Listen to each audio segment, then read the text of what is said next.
Good evening, everyone. I hope you're all well and can hear me okay. First of all, I just want to thank everyone for joining us today for this webinar with the ISEH, looking at cardiopulmonary exercise testing and COVID, the what, when and how. My name's Megan. I'm the one with the guitars in the background, and I'm a relationship manager here at HA Healthcare UK. Before introducing our first speaker for this evening, I'm just here to provide a couple of updates from the business and go through a few housekeeping rules. Hopefully, many of you will know that the majority of our HA centres and hospitals are now open for privately funded patients. We understand that COVID-19 adds an extra worry at what is an already anxious time for patients. This is why we have reviewed everything we do to put new measures in place, ensuring we're providing the safest environment for patient care. Following this webinar, you'll be all sent a list of HA UK centres that are now open and details of the safety measures that we have put in place. If any of you have any questions following the webinar around any of the services here at HA UK, or would like more information on how to refer your patients, please get in touch. You'll find my details within the follow-up email as well. I'm delighted to introduce our first speaker this evening, Professor Matt Wilson, who will be chairing this evening's event. Matt is our Head of Sport and Exercise Medicine for HA UK, is an honorary professor at the ISEH, and is recognised as an international expert in sports cardiology. But before I pass over, just some final housekeeping requests. First of all, if you've dialed in over your phone instead of using your computer microphone, please ensure you've used the UK number and not the USA number, as if you've used the USA number, this will incur a charge, so we'd kindly ask that you redial in. You'll notice in today's webinar, you're unable to turn on your camera or microphone. This is to limit interference for the speakers during the presentation.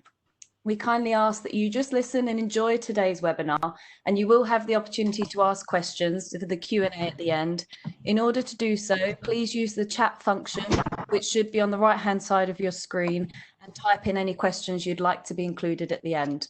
And without anything further, I'll happily pass over to Matt. Good evening, everybody. Welcome to tonight's ISEH webinar on CPET and COVID.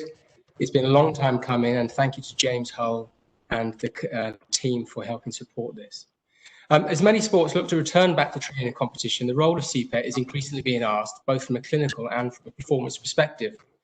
Here at the Institute, we've seen an increased number of athletes and exercise enthusiasts who are presenting with breathlessness, fatigue, post-exercise cough many weeks after the COVID infection. And as many of you are aware, when you look at the various algorithms being published by the Americans and by the St. George's Group, CPET is involved in that algorithm. But how can CPET be conducted safely in the COVID pandemic? So this evening, we would like to explore the role of CPET in evaluating post-COVID breathlessness, how we undertake CPET in the pandemic, and the role of CPET in evaluating the pulmonary vascular system and the cardiovascular system. Importantly, we sought your questions over the last couple of weeks on Twitter. We've had 100 questions from you, and we really thank you for that. And there are 4 distinct themes that have emerged through for that, and we'll present those hopefully. But if you do have any more questions, as we said, please use the chat button. So tonight we have 4 internationally respected speakers, all working alongside sport and exercise medics and sports scientists on a regular basis. Our first speaker is James Hull, Consultant Respiratory Physician here at the Institute of Sport, Exercise and Health, the Royal Brompton Hospital and the English Institute of Sport. Dr. Carl Sylvester, Head of Joint Respiratory Physiology Services at Cambridge University Hospitals and the Royal Papworth Hospital. He is also Professional Advisor for the European Lung Foundation. Dr. Gulammehdi is a Consultant Pulmonologist at Hammersmith Hospital in Imperial College London. And Guido Pieles is a specialist in sports cardiology and inherited heart muscle diseases here at the Institute of Sport, Exercise and Health, Bristol Heart Institute, and the Hospital for Sick Kids in Toronto. So without further ado, we will jump straight into James's presentation, and then we will go sequentially one after the other without having a break in between to leave as much time as possible for Q&A at the end. We hope you at the end enjoy tonight's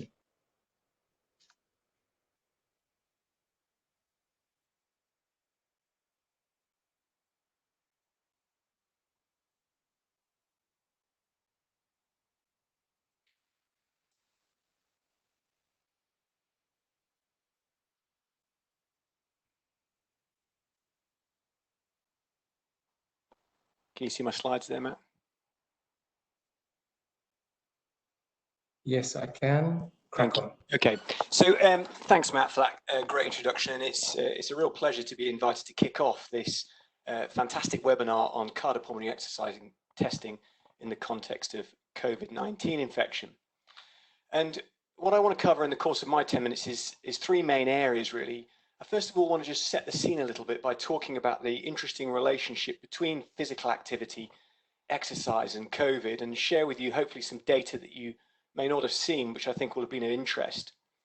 I then want to talk about the value of cardiopulmonary exercise testing in assessing the breathless individual, and of course, particularly how I think that's going to be relevant in COVID assessment. And then I'm going to close by just talking a bit about the practicalities of selecting CPET as an investigation in the constraints that we're all facing with the COVID endemic phase. So I think it's fair to say to all of us, it's been an incredibly challenging time and continues to be a challenging time. But if you're searching for things which might be deemed to be a positive from this time, then perhaps it's the fact that we've shown much more interest and scrutiny in physical activity or general levels of exercise within the general community. Indeed, some people have taken up exercise where previously they weren't as active as they wished to be. There's some data emerging, and this is a very nice paper from Professor Mark Hammer from the ISEH, for the first time really exploring the relationship between physical activity or physical inactivity and risk of hospitalization or developing severe COVID infection. I encourage you to have a look at this paper, but within this paper you'll see that there's a table showing that actually it seems to be a risk factor of being not regularly physically active as a factor for being hospitalized. And if you want a sort of more concise summary of that, if you turn to the lead author's Twitter feed, which is the sort of source for most information these days, what you find is from the modifiable lifestyle risk factors, physical inactivity appears to account for 9% of that risk of being hospitalized. There's some interesting data showing that relationship. Now, of course, sadly for many patients, they've been admitted with this condition and with a COVID pneumonitis. This is the classical chest x-ray that we might see, which actually looks fairly subtle, but when you look on a CT, what you see is these diffuse ground glass interstitial changes, and you can understand why someone with this COVID pneumonitis is breathless, coughs, and really struggles with a variety of different symptoms. We're also starting to see that there are other intrathoracic abnormalities, particularly and most notably thrombotic events within the pulmonary vasculature, and of course you'll hear more about this later from Gulammehdi's talk. Fortunately, for the vast majority of individuals, we know from things like the COVID ZOE tracking system, the symptoms seem to run a course and improve over 10 to 15 days. But there are some people who seem to have a much more protracted illness. I wouldn't normally cite the Mail Online as a source of reliable information, but certainly anecdotally in my practice now, I'm seeing a great number of individuals who were previously very athletic and fit, who are struggling many weeks to months out from the initial symptoms that they developed. So what do we do with individuals who've got prolonged breathlessness or a constellation of symptoms sometime after their initial COVID symptoms? Well, let's turn to lung function. So there is some data emerging now showing what happens to people's lung function who've had a COVID pneumonitis. What is interesting is that the standard measures we would turn to, like spirometric indices, here the FEV1, don't really seem to show a signal of any injury or insult. And so even in those who have been hospitalized with very severe disease, less than 10% really have some sort of chronic signal from that. A much more impressive signal comes from the gas transfer, where you can see with patients with severe disease, almost 80% or more have a problem with their gas transfer value. And of course, that's likely to be explained by the fact that this is an interstitial problem and not an airway-centric issue for which spirometry would be the much more sensitive marker. And in fact, if you look at the most recent paper published last week, as the severity goes up, you can see the higher proportion of individuals developing a restrictive defect with an impairment in diffusion capacity. What about exercise tolerance and, of course, cardiopulmonary exercise testing? Well, if we turn to the first SARS outbreak in the early 2000s, there was a great deal of interest in how people might recover from that infection and what would happen to those who were previously fit and well, for instance, hospital workers. And much like the current pattern we're starting to see emerge now, there was a high proportion of individuals who had an impaired gas transfer when the data started to emerge looking at cardiopulmonary exercise testing in that population. A similarly high proportion of individuals had impaired VO2 max less than 80% predicted. And so you might think, well, that would be to be expected. But actually, if you look at the papers that were published, these individuals aren't the same as these individuals. And there was this disconnect between those who had low gas transfer and those who were functionally impaired following the SARS infection. Now, that's not a particularly new finding, because if we take any static physiological measures such as spirometry or indeed echo and ejection fraction, what we see is that across the population there is a good relationship overall, but actually on an inter-individual basis what we see is that you can have the same FEV1 and you can do a hell of a lot more than an individual, than a different individual, and that's the nature of the population dynamics that we see, and that explains this relationship that we see with VO2 peak. So in order to look at a physiological limitation or reduced exercise capacity, it really is necessary to try and stress the system and to look at it under stress as the workload or the challenge to that individual is increased incrementally, such as it is in cardiopulmonary exercise testing. And that's the basis by which we can then look at the chain of command that delivers oxygen to the muscles, and we can work out where in that chain of command the deficit might lie. Does it lie with circulatory problems? Does it lie with ventilation? Now, many of you have dialed into this will have or be more than familiar with the benefits of cardiopulmonary exercise testing, and you'll also be familiar with this appearance of the type of data that we display, or the 9-panel plot, where you see lots of different physiological variables plotted against the work or time, allowing us to interrogate whether there's a problem with ventilation, whether there's a problem with oxygen transport, or whether there might be a problem with gas exchange. It's probably worth mentioning at this point, and only appropriate to do so, to mention Karl Wasserman, who was the real forefather of cardiopulmonary exercise testing and actually came up with this 9-panel plot. And it's very sad for those of us who work in cardiopulmonary exercise testing to see that Karl passed away last week.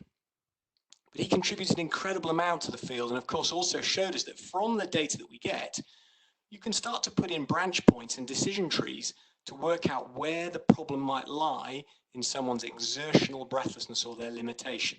And you can start to see whether there's a pulmonary limitation, a pulmonary vascular problem, or a cardiac limitation. And of course, you're going to hear a lot more about that in the subsequent speakers. One of the things that I think is going to be important within those plots in the context of COVID assessment is this plot between ventilation and carbon dioxide production. So as you work harder in an exercise bout, you produce more carbon dioxide, and the efficiency of the lung dictates how much ventilation you need to use to clear a given unit of carbon dioxide. So if you have an increased dead space in the lung, for instance, you've got a problem with the interstitial space, or you've got a problem with the pulmonary vasculature, then you have to breathe that much harder for the amount of metabolic work that you're doing. And that is, of course, why people who have had pulmonary emboli or they've got problems with interstitial lung disease have to breathe that much harder, for instance, when they try and walk up a flight of stairs. The other thing which I think is going to be very important, and I'll show you some real-life data to support this statement, is the assessment of breathing pattern during cardiopulmonary exercise testing. So if you look at an example here of tidal volume, so the amount we breathe in and out of every breath, you can see how rhythmic it is in a normal, healthy individual, where there's a cycle that's nice across the flow and the volume. But in those individuals with a disordered pattern to their breathing, they take erratic, small breaths and big breaths, and you can see that that rhythmicity is really completely disorganized. And in fact, we published some work last year showing how you can look at this in cardiopulmonary exercise testing. So here's a patient I saw about 4 days ago with unexplained breathlessness following a COVID pneumonitis, and she was very sick indeed, and she's given me permission to show this data, although it's anonymized. And you can see this ventilation to the carbon dioxide plot, which is elevated, and of course makes you very concerned that there may be a problem with the dead space in the lung and the kind of issues that I explained a few slides ago. But in fact, when you look at the breathing pattern, highly erratic breathing pattern, she was a small individual, so she's moving massive tidal volumes in an irregular fashion. And that explains why she's got such an inefficient breathing pattern. And in fact, the diagnosis is of dysfunctional breathing. And I think she's going to do very well from targeted respiratory physiotherapy intervention. I suspect we're going to see a lot of this. So I just want to close, it's a very brief talk, but I just want to close by talking about some of the challenges we're going to face in delivering cardiopulmonary exercise testing in what might be termed a COVID endemic phase, or a phase where actually we have to be cautious about it being present at any time and infecting patients and staff. And of course, the most important thing with any test is to say, look, do I really need this test? Is it essential, or could there be an alternative method? You may hear more from Guido a bit later on about some of the cardiac tests that he would recommend, but is CPET essential? And is it needed immediately, or can you defer it? Now, of course, the point of the talk is to explain the value of cardiopulmonary exercise testing, and it's certainly got masses of value in unexplained breathlessness, so it is needed. But likewise, it's also been shown to be very valuable in preoperative assessment. And so those indications remain the case, as they will be immediately needed and important. The next thing to say is the lab ready, and is infection control addressed? And you're going to hear a lot from Carl Sylvester about filters and other things in the subsequent talk. But finally, do the benefits outweigh the risks? Is it beneficial for me to bring this potentially elderly individual up to be tested and be exposed to the risks of traveling to a hospital and being in a hospital environment? And if you still think that's appropriate and correct, then of course it's essential to proceed with the cardiopulmonary exercise test. So I'm just going to conclude with a few, I think, key take-home messages. Post-COVID-19 breathlessness and fatigue is real, it's a genuine issue, and of course it's probably the reason why many of you have dialed into this call to listen to us talking tonight. Static tests such as spirometry have very limited value in this context, and of course if you really want to understand exercise limitation, you need to study the integrated physiological response, which CPET does so well. But only use it when it changes management. I don't think it's a test that you can use at the moment, which is nice to know. It needs to be done when it's a need to know test. I'm going to leave you with my contact details there briefly. And of course, you can consult me either via the email address here or directly via the ISEH. Thank you.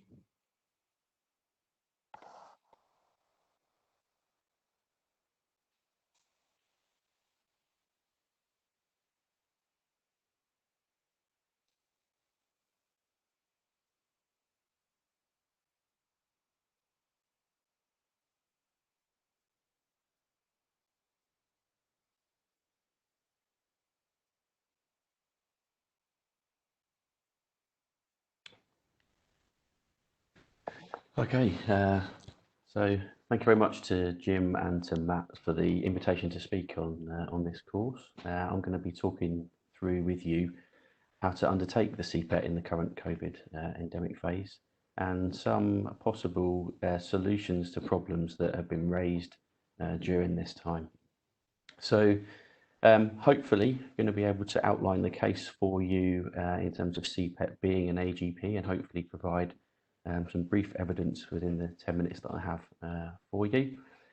Outline what I would consider are the requirements in terms of the environment that you're going to be performing the exercise testing. And as Jim mentioned, I'll be talking about filters. I know there's been a lot of queries about the use of filters. So long gone are the good old days where we can have 5 people in a room dressed however they like, with an exercise test being performed, actually not actually bothered about what the patient's doing. And we need to move on from that now that we are in the COVID endemic phase. Now, just to give you a bit of background, what is an AGP? So AGP, aerosol generating procedure, which can produce particles that are less than 5 microns in size. And these, of course, can cause infection if they're inhaled. And as humans, we're very good at producing respiratory aerosols, and there's a number of methods by which we can do that. These include breathing, talking, or of course, coughing. And a lot of evidence exists around the particles that are being produced as we do a lot of these procedures. So sneezing can produce as many as 40,000 droplets, anywhere between half a micron bigger. Coughing produces less, but about the same number as if you were just to talk for 5 minutes. And the size of the droplets that are produced are very much a function of where they're generated from and the environmental conditions in which they're produced into. So it depends on exhaled air velocity, the viscosity of the fluid that's being exhaled and the flow path, so whether it be through the nose, the mouth, or through both.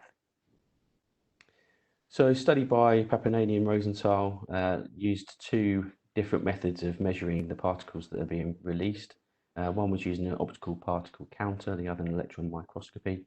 And as you can see, just mouth breathing alone can produce a certain number of particles of varying sizes. And when using electron microscopy, they found that the size distribution was more heavily weighted towards larger particles. But that still means that there's a fair proportion of particles being produced that are in the range, that are easily inhaled and can be considered part of aerosol generating procedures. So normal breathing itself does indeed exhale submicron as well as larger particles. The mechanism by which this occurs, there's no suggestion as to how this happens, but certainly we know that during vocalization, the vibration of the vocal cords and through the air passage through a ducted epiglottis almost certainly produces exhaled particles. So this certainly would have indications for performing CPET in things like inducible laryngeal obstruction.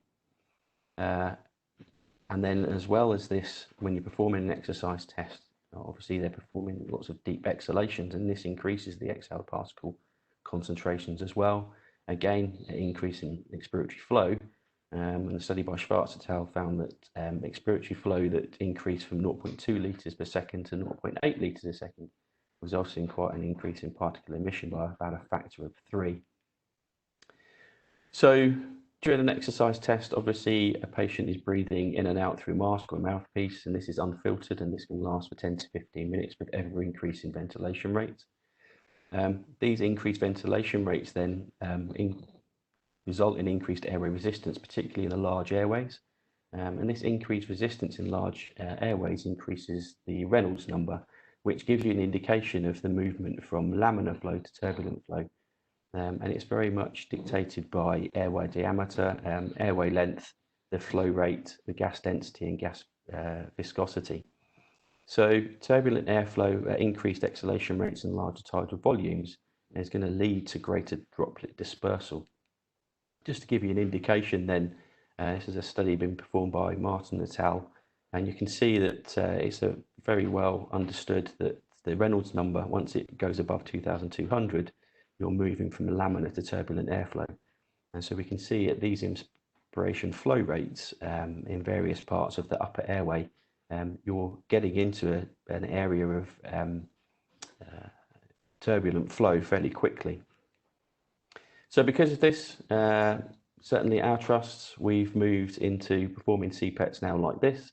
So wearing FFP3, visor, gown and gloves. And when we're performing the CPET, I know some of the considerations are around, well, how many tests can we perform? Obviously, there's going to be some waiting time between exercise testing. And this is a document that was produced by the Department of Health for healthcare premises. We can see that most of the rooms need to have at least air changes per hour of 6. Only a toilet is allowed to have 3. And I know that there's varying air changes per hour around labs around the world, but based on the number of air changes per hour, the Centre for Disease Control suggests the amount of waiting time before then you can use the room again. So for instance, if you had air changes per hour of about 10, then ideally you want to leave about 41 minutes to allow for all of the particles to either have settled or have been removed through the ventilation system. So when you're thinking about your lab requirements when you're performing the CPET during this phase, and probably from this point forward, you need to determine what the number of air changes per hour are in your facility. Then designate the waiting time required for the droplet and the aerosol to settle, and then you need to ensure that all surfaces are wiped down and cleaned after the waiting time.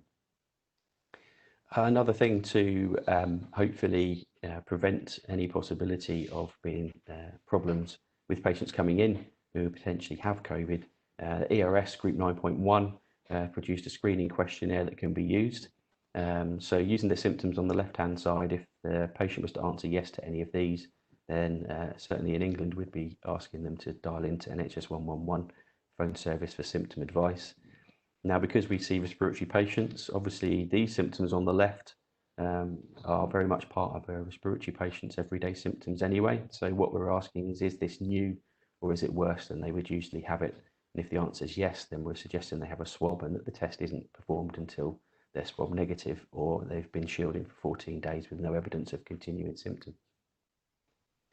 So a big question that's been asked quite a lot is about the use of filters during exercise test. Obviously, we use these bacterial viral filters when we're performing lung function, and they've been demonstrated to be greater than 99.9% effective against bacteria and viruses. And certainly initial thoughts amongst colleagues and anecdotal evidence has been that there's no major change to the variables that are being measured, but there's the potential for increased moisture buildup on the filter, which may increase the resistance to breathe and make it uncomfortable for patients when performing the exercise test. So I know that colleagues around the world are looking into this and are generating evidence, and this is just some evidence from a colleague up in Glasgow where they've used a mask filter and then a sensor, and you can see hopefully that actually the data is fairly consistent regardless of whether a filter is in place or not. Another colleague from Australia some time ago had performed about 10 exercise tests on individuals with increasing cumulative expired volumes.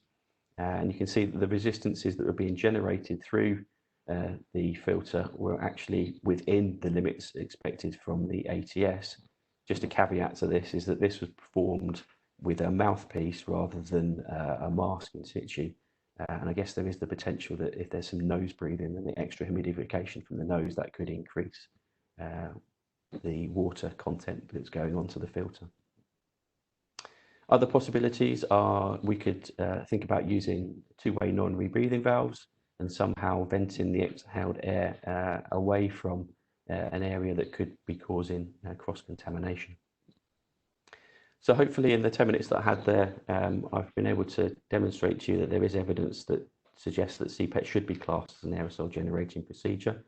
That we need to think about the environment that's being used and the preparations required for exercise testing in the current situation. Filters and or other alternatives could be useful, but I think we definitely need some more evidence to say whether they do or don't work. So yes, some definitive evidence on the impact of the measurement outcomes and also patient comfort. Thank you very much.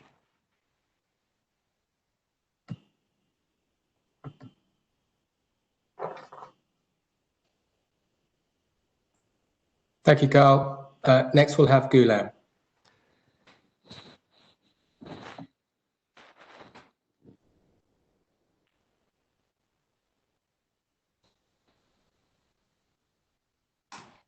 Thanks very much, Matt. I'm going to be discussing the role and value of cardiopulmonary exercise testing and evaluating the pulmonary vascular system in COVID. Just to give you a quick summary of what I aim to do, I'm going to briefly recap some of the things that James Hull spoke about in terms of the system-based assessment for breathless patients and how we should utilize the same approach in the post-COVID era. I'm then going to touch upon the COVID pathways that we have in place here and assessment of the pulmonary vascular system, and then give you a brief summary really of exactly what pulmonary hypertension is, because it's sometimes a very forgotten system. I have time at the end, which I'm sure I will, and then going to look at an exercise test of pulmonary vascular disease and give you some pointers as to what we're actually looking for when we assess patients with breathlessness, pulmonary vascular problems in pre and post-COVID era. Post-COVID, so I think a lot of people consider three main systems if you discount the neurophysiological system in terms of assessing the breathless patient. The reason I've highlighted pulmonary vascular disease here and pulmonary hypertension is because if you look at some of the Pulmonary Hypertension Association UK data that we have, patients often take greater than 3 years to be highlighted if they present with breathlessness to a physician, before which time they are diagnosed with pulmonary hypertension. So one thing that COVID really has is a lot of interest on the pulmonary vascular system. There's been some significant expert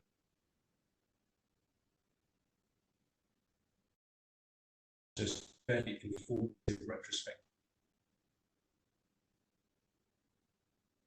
angiogenesis of pulmonary vascular, And actually, a group of intensive care physicians have looked at thrombosis in SARS-CoV-2 patients and compared that to the rate of thrombosis in patients with ARDS associated with non-SARS-CoV infection.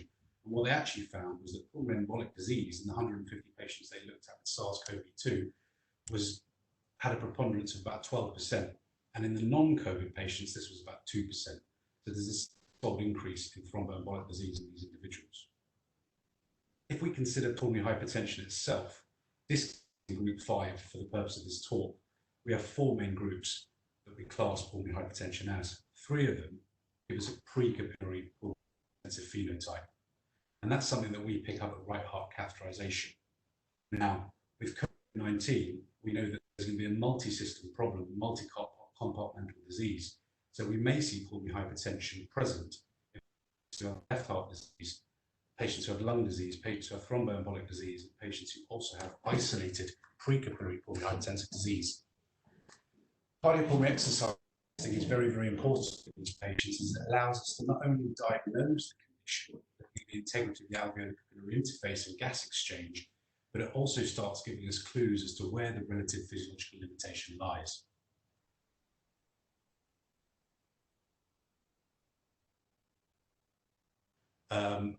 Through our cohorts of data and indeed our ERS risk stratification, place a lot of emphasis on cardiopulmonary exercise testing. And in our group 1 patients, we actually use markers of ventilatory efficiency, a concept that Jim was already introduced, and peak VO2 to build a risk stratification picture of pulmonary hypertension and actually predict annual mortality.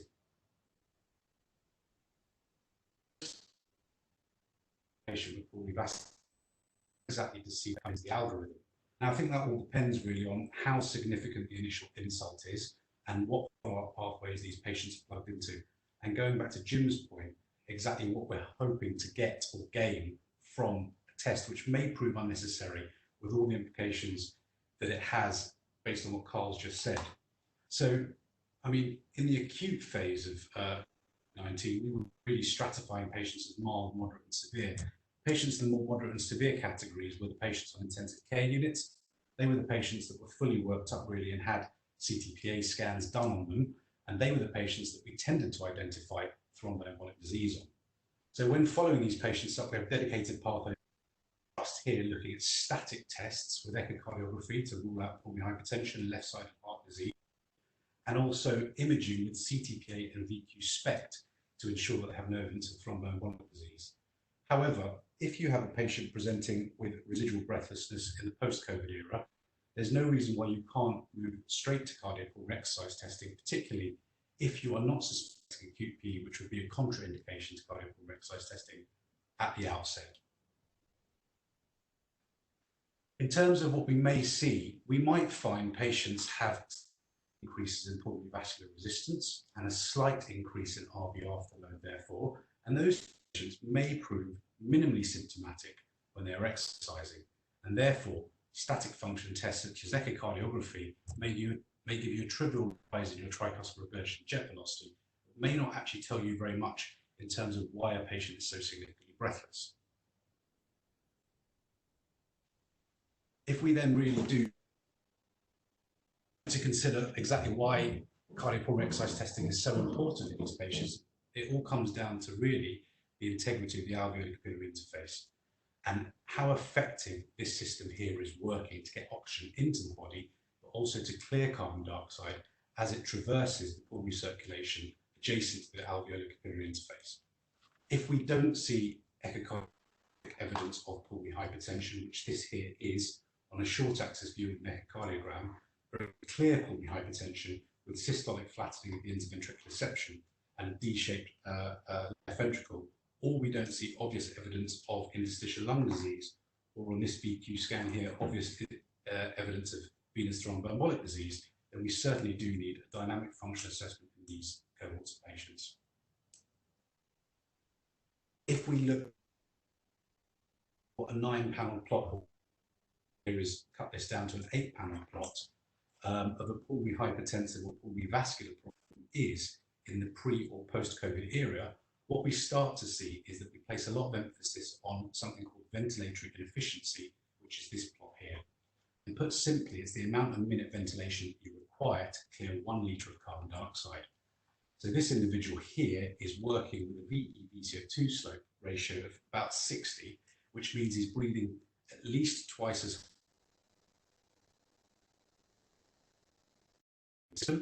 because of disruption of his alveolar capillary interface that has been caused due to pulmonary disease. He's effectively running abilities at this point in time. Alongside this, if we move down to this plot here, which looks at heart rate response and also the oxygen pulse profile, his oxygen pulse profile, his stroke volume response to exercise is also impaired. Adjacent to that, we have a plot of VCO2 production over VO2 uptake. And what this does is tell you about the rate of carbon dioxide production for any given rate of work against oxygen uptake at 11. Inflection point here, i.e. the point at which carbon dioxide outdoes the rate of oxygen uptake, is what we call the anaerobic threshold. So this plot here basically looks at ventilatory inefficiency due to disruption of the alveolar interface, which means they've got an abnormal pulmonary vasculature. They've also got impaired stroke volume response to exercise, which means that the abnormality of the pulmonary vasculature is most likely causing a high pulmonary vascular afterload and therefore cardiac output. Overall, despite this being a maximum test given the patient has exceeded their ventilatory limits, they have a very poor predicted peak VO2 at only 44% predicted. This is a fairly typical what you would see in the pre and post-COVID era.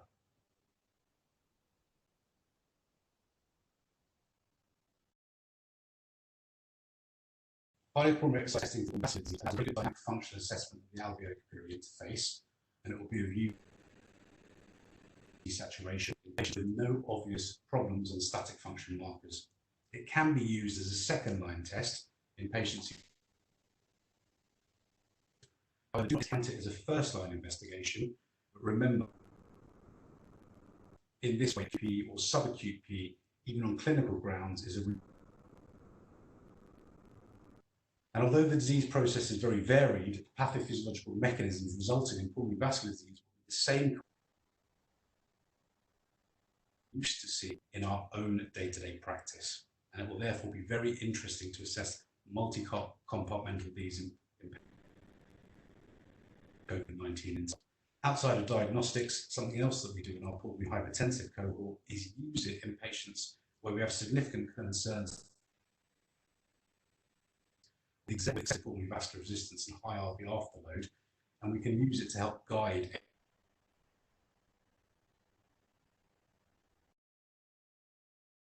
rehabilitation in these groups of patients. It's a fairly common topic you do for me on either of those email addresses, and I can address them for you afterwards. Thank you, Gulam. Excellent. Guido, final presentation, please.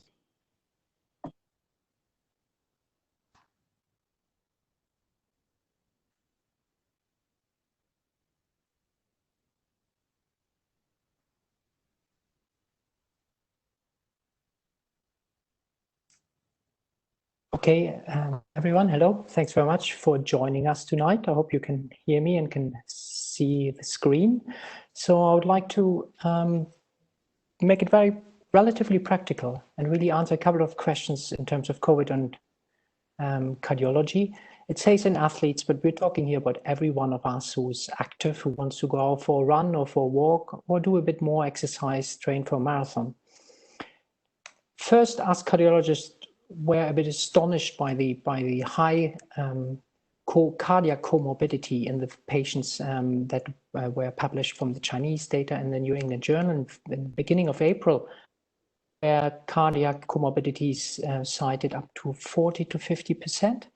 So the question is COVID a completely different pathology for us cardiologists, or does it follow other viral infections? And I think we can say now, with the data we have now, it is not a completely different pathology. And this is very important for our diagnostic and also therapeutic pathways. There are some very peculiar aspects in pathophysiology, and I will mention them, but overall, this is what you see here, how cardiac involvement is thought to be in COVID. Of course, in the elderly and the population, there's the with known ischemic heart disease. Patients had a lot of increased hypoxemia and then myocyte necrosis and also plaque rupture, hypercoagulability. All these things were very important in the elderly population, but there were also reports of younger people having an involvement. Overall, we can probably say that 7 to 25% now of hospitalized COVID patients have cardiac involvement. Yeah. The younger population, however, there was much more important a very systemic inflammatory response that was pulmonary, as we have heard, but also cardiac. Stress cardiomyopathy has also been described. And then there was a question, how common is direct myocarditis? And direct myocarditis due to COVID, from the data we have now, is relatively uncommon. And this is very important to say. Big discussion, of course, and we can talk about it in question and answer session, is really the 30% of troponins that were risen in patients. This is a high number. Of course, a troponin rise was always clearly associated to myocardial infarction, but however, this is not the case. Troponin rise in COVID is also due to a general inflammatory response. So troponin is a first-line test to establish cardiac comorbidity? No. If it is done as a secondary test, then it needs to be done additionally after rest, because particularly in active people and athletes, troponin rise can be due to exercise. So 48 hours after rest, before no troponin test. So this is a very, maybe a little bit confusing algorithm, and this is from a paper that Professor Matt Wilson has led on and is hopefully coming out soon, and that looks at the cardiac pathway of investigations. And one message is really, if you have a patient who might have cardiac involvement due to COVID, before you do exercise testing, anything else, he or she will need a 12-lead ECG and an echocardiogram. This is very important, and you see CPET here, or maximal exercise testing, should follow only after these investigations are done and are abnormal, or there are symptoms, which I will now talk about. So what are the indications for CPET? And I'm talking here about cardiopulmonary exercise testing, of course, including exercise stress ECG, which is for us cardiologists possibly the more important part of it. Of course, the indications, you have to think, we do CPET in athletes either to assess performance as a primary test or as a diagnostic test, and then it's always secondary, as I said, and not a primary test. What do we want to diagnose? We want to diagnose arrhythmias. And this is obviously very important, particularly in COVID infection. This is one of the cardiac signs that have been seen, of course. Again, a high rate of arrhythmias in hospitalized patients, particularly ventricular arrhythmias. However, these were also due to reduced ventricular heart cardiac function, which is very rarely the case in non-hospitalized patients. Of course, T-wave inversion in ischemic disease. And the other big thing is really reduced myocardial function. Can CPET help us in diagnose this? Because often during other myocarditis infections, myocardial function is reduced, but often very subtly, particularly in young people and athletes. And I will talk about how we assess it indirectly. So CPET, of course, symptoms of palpitations, syncope or pre-syncope are always an indication for exercise testing. That does not need to be CPET. It can also be just the exercise stress ECG.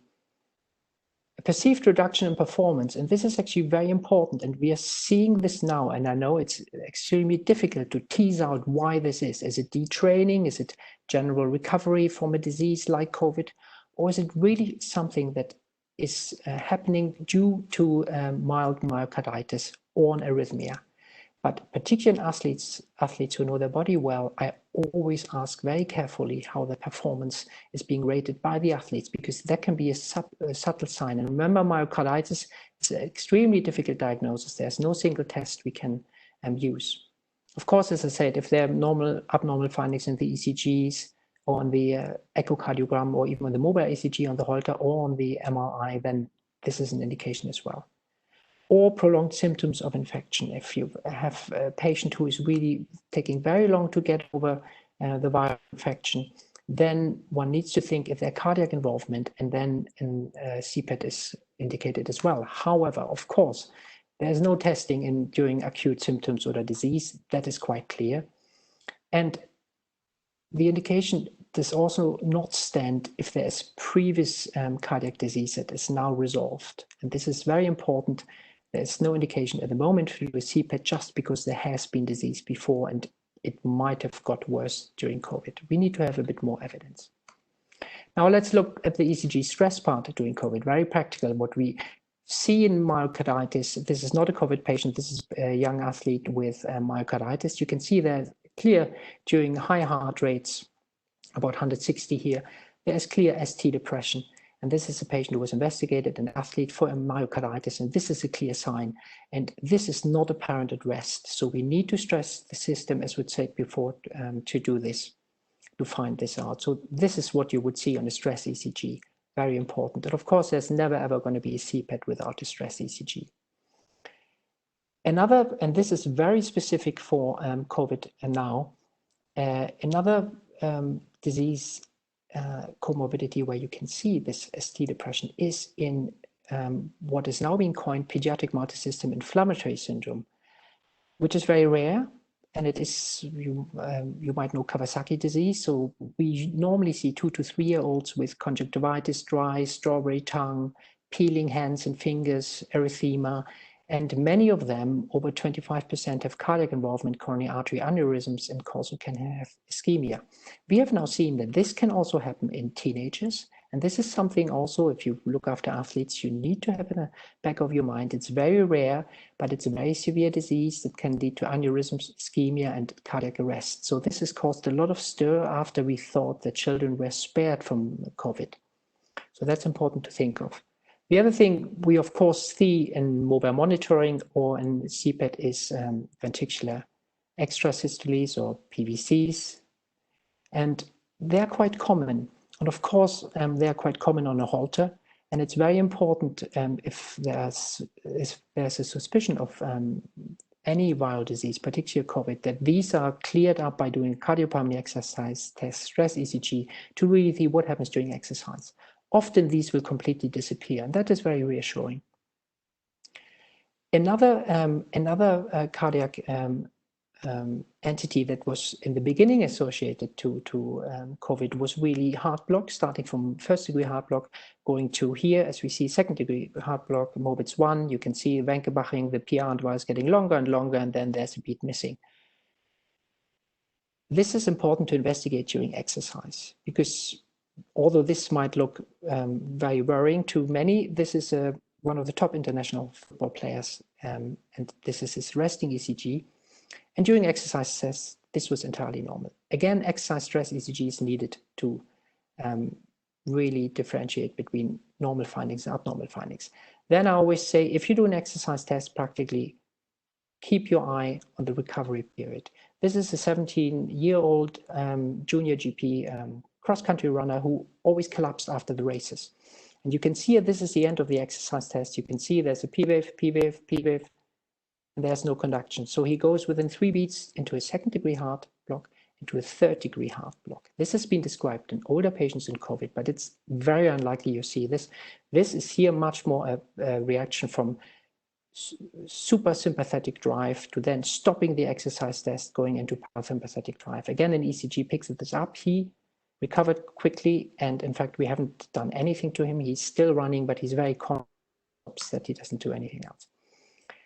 What I would like to say as well, particularly in terms of the risk of the aerosol generating procedures in CPET, mobile ECG monitoring is very important. And I don't like to talk about Holter because there are now more modern things on the market which can really allow the athletes or the recreational athletes to train. And this is fantastic because often you have a longer and better chance to pick up arrhythmias than on a 20-minute exercise test. And here you can see you've got a short run of VT, they're monomorphic. You pick this up again if you do a 12-lead ECG on the exercise test. You can identify, are there more of them or not? 7% of athletes have short runs of VT. I would not worry about this, but in the times of COVID and with suspicion of COVID, this requires then cardiac MRI to to exclude any inflammation, edema, or fibrosis. Another thing which you can ask your patients to do is really wear the gadgets, because they're very, very helpful, because often patients have symptoms when they do the exercise. You can see this is a Paralympic cyclist. You can see this is a heart rate here, the red, and she came to me and said, yeah, she's not quite feeling right. Interesting, she's an elite athlete. You can see the power output did not change. What changed is here, her heart rate went up from 160 to over 230. She's got an SVT here, and we only diagnosed it because of her heart rate tracing. Of course, she finished the race in a good position and kept her power output. Not many would do this, but that's important. Now, what about the metabolic part? We've heard a lot about it. Where do we use it as cardiologists? Here's an exercise test in a 17-year-old sprinter with not COVID, but myocarditis, who presented with fatigue. The exercise test is reasonably good, but you can see already the heart rate, 180 for a 17-year-old max test is not very good. Then I look at the oxygen consumption, and his maximum oxygen consumption was 52 mils per kilogram per minute, which is not, for a footballer, for a cross-country runner, it would be poor performance. They're usually under 60s, 70s, 80s. And this is also normal. What is not normal is that this anaerobic threshold is at 43 mils, so basically over 80%. And this is something where I really use CPET, although there's not much data out. If you've got a cardiac, either inflammatory process or a cardiomyopathy, your heart, which usually likes to run aerobically on fatty acids, has problems. If there's disease, then anaerobic metabolism is usually impaired. So this is almost an inside tip, because there are not many studies out. And then what we look is something called oxygen pulse. You will know this. This is a heart rate, one of the Wassermann graphs, and this is the oxygen pulse, which is basically mils of per heartbeat.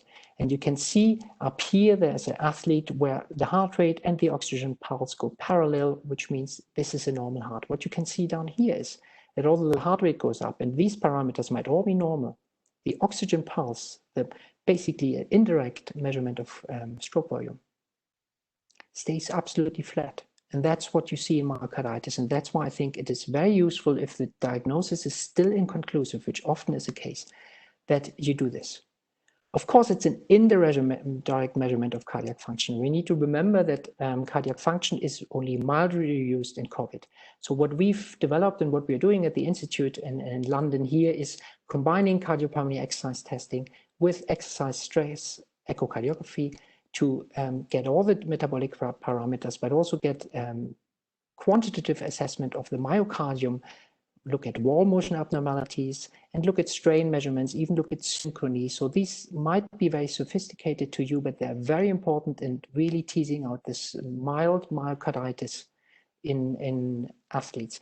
Why is it important? Because myocarditis often presents with arrhythmias first and only with mild cardiac dysfunction. It's very important to find out about this. And you can even do this. This is just the only scientific picture I will show. This is actually a study which we did where we looked at healthy volunteers, 15-year-old kids, and then elite athletes. And you can see, you can even differentiate. This is strain, minus is better. You can even differentiate between athletes who, during exercise, this is a wattage, have a higher strain, a better myocardial performance than non-athletes. And if you imagine if you got someone here with a myocarditis, they would probably come in here. So I think it's a very useful tool as a secondary investigational tool. To summarize, CPET is clearly a secondary investigation, but it is important to tease out myocarditis and also arrhythmias. The indications are clearly symptom-led, and this is very important. It is, of course, superior in detecting arrhythmias or even mild dysfunction than a test at rest, because the cardiac system needs to be stressed. And combined CPET and stress echo, not always and everywhere available, but it is important if one really struggles to make a diagnosis, particularly for an athlete who needs to decide compete or not. And as I said, again, it's mandatory really for workup of exercise-induced symptoms. But one shouldn't forget that mobile technologies, on-field rhythm monitoring, as we call it, is extremely useful and might save the athlete the trip to the hospital. The last sentence I would like to say, however, cardiac symptoms, and this is somewhat the only reassuring we have, cardiac symptoms and involvement is directly associated to severity of disease. in COVID. That's what the data shows for now. So an athlete who has got few symptoms and is very unlikely to suddenly collapse on the pitch with an arrhythmia. However, before we can be certain, we need to do these tests, and cardiopulmonary exercise test is certainly one in the secondary line for this. Thanks very much.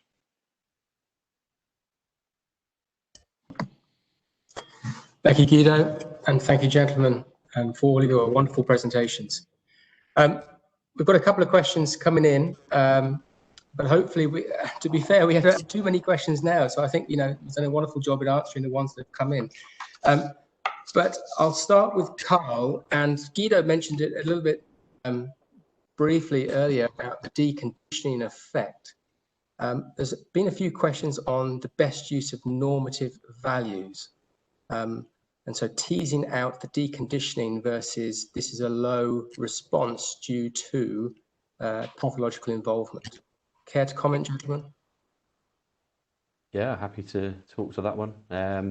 So I guess on an exercise test, when you're looking for just deconditioning versus disease, one of the things that we would look for is where the anaerobic threshold occurs.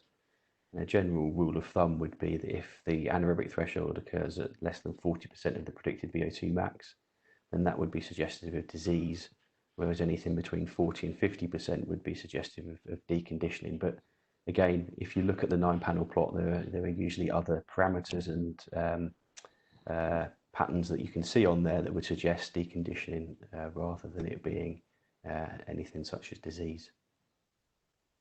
Did you want me to talk about normative data as well and reference values? Please, yes, please. Yeah. So I think the latest ones that we're using, certainly within the adult population, are the SHIP equations. They're probably the most up-to-date ones, the newest ones, on about 543 individuals in the study in Pomerania that were developed. They range up to the age of 80 years old, so they're quite extensive. And I would suggest those would be your best bet for the adult population. Okay. Looking at. Great. And Gulam, a couple of questions here on blood gases and, you know, SpO2 from a finger probe, or do we really need to be using blood gases? And is it worth considering a corridor SpO2 walking test? So what was the last bit, Matt? Is it worth considering a corridor SpO2 walking test? I think if you've got some reassuring static data, then yes, exercise desaturation on a walking test is very, very important, but it doesn't tell you as much blood gas analysis. Yep. Gradient. So I think you need to be moving toward, from corridor walking tests with desaturation to cardiopulmonary exercise testing with end exercise blood gases to allow, as I've said before, dynamic function assessment of your gas exchange mechanism and allow you to put that together with markers of cardiovascular performance. Because if you don't see anything radiologically, you may well be missing exercise pulmonary hypertension, which is something that we need to really consider in these patients. Great, thank you. James, question for you, and that is the assessment of asthma control with CPET. And how would you go about helping to support the physiotherapists with breathing pattern disorders with CPET? Well, yeah, I mean, really important questions. So the thing about asthma, interestingly, is that CPET probably isn't the best test to evaluate asthma. There are better tests such as bronchoprovocation tests or tests looking at inflammation of the airways. One thing it does do is, I think, if you're able to get through an exhaustive exercise challenge and you measure the spirometry after the test and the FEV1 hasn't changed or fallen, I think you can be, you know, reassured, providing the individual's symptomatic, that it isn't bronchoconstriction which is causing their symptoms. So we do tend to measure it. Is it great? Probably not. There are better ways to look at it, but it can be reassuring in that context. The thing about dysfunctional breathing, I mean, there's a lot of attendees on the line who have, you know, far more experience and an expert than me in dysfunctional breathing. But what I would say is, I think the thing about CPET testing is it allows you to do two things. First of all, it allows you to reassure that individual that there isn't a missed pathology within the reasons of the things we've talked about tonight. But essentially, you're not going to miss something catastrophically wrong with the pulmonary vasculature or a cardiac issue from a normal CPET test. And at the same time, whilst ruling out those problems, it allows you to rule in signals of dysfunctional breathing, the pattern abnormalities I showed you. So you get quite a lot of bang for your buck, really. And also it allows you then to reassure you people and say to the physiotherapy team, look, can you have a look at this and see what you can do to help? In a great number of cases, they're utterly transformational for those patients. Great, thank you. And Guido, a question about repolarization anomalies in athletes, which we know are particularly common in certain ethnicities of individuals. But if you have got T-wave inversion on a resting ECG in an athlete, how are you going to use CPET to help in the differential diagnostic of that ECG?